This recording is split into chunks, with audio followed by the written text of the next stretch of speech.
Assalamualaikum warahmatullahi wabarakatuh. Perkenalkan, nama saya Tita Wilda Wegina dengan NPM 2003 090014. Saya dari kelas IKS A4 pagi. Di sini saya akan mendefinisikan mengenai penyakit mental.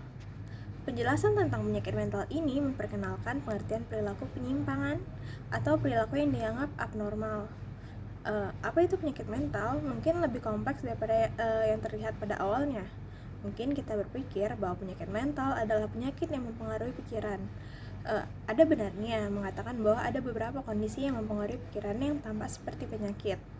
Gangguan jiwa atau penyakit mental adalah pola psikologis atau perilaku yang pada umumnya terkait dengan stres atau kelainan mental yang tidak dianggap sebagai bagian dari perkembangan normal manusia.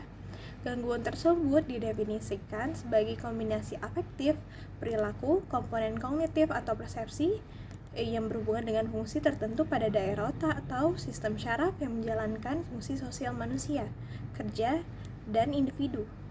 Kurangnya kesadaran dan pengetahuan masyarakat tentang penyakit atau kelainan mental seringkali menimbulkan perlakuan yang salah terhadap penderita penyakit mental. Seperti contohnya, terdapat fenomena di mana keluarga di daerah pelosok Indonesia lebih memilih memasuk anggota keluarganya yang mengidap penyakit mental seperti skizofrenia ketimbang membawanya ke rumah sakit.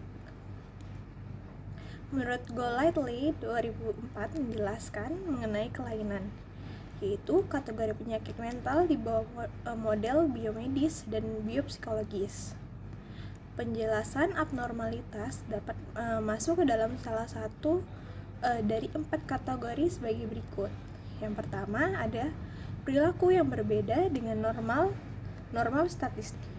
Definisi perilaku abnormal termasuk perilaku yang jarang terlihat pada populasi umum, tetapi ketika masyarakat melihat sesuatu kejanggalan atau kebiasaan yang berbeda dari orang kebanyakan, mereka akan menganggap itu sebagai sesuatu yang aneh atau abnormal. Kedua, ada perilaku yang menyelang dari norma sosial. Perilaku abnormal ada kaitannya dengan norma atau konvensi yang diterima dalam masyarakat. Dengan kata lain, yang dianggap abnormal adalah yang menyimpang dari norma dan konvensi tersebut. Dalam perilaku ini, apa yang mungkin dianggap abnormal pada satu waktu atau dalam satu budaya mungkin tidak abnormal pada waktu yang berbeda atau dalam budaya yang berbeda. Ketiga, ada perilaku yang maladaptif. Maladaptif adalah perilaku seseorang yang tidak dapat menyesuaikan diri dengan lingkungan, baik dengan tubuhnya maupun ucapannya. Perilaku ini mendefinisikan abnormalitas dalam kaitannya dengan norma sosial atau statistik.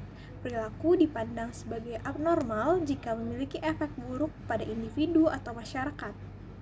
Yang keempat, ada perasaan pribadi tertekan. Kita melihat perubahan tekanan pada perilaku seseorang tentang abnormalitas, bahwa ternyata pentingnya perasaan subjektif, apakah kita dapat mendiagnosis dan mengobati penyakit mental. Jika kita tidak dapat mendefinisikannya, maka kesulitan yang berlalu untuk mendefinisikan ketidaknormalan akan terlihat jika seseorang mencoba untuk mengklarifikasi apa yang dimaksud dengan kata normalitas. Demikian, itu saja yang dapat saya sampaikan. Lebih kurang mohon maaf. Assalamualaikum warahmatullahi wabarakatuh.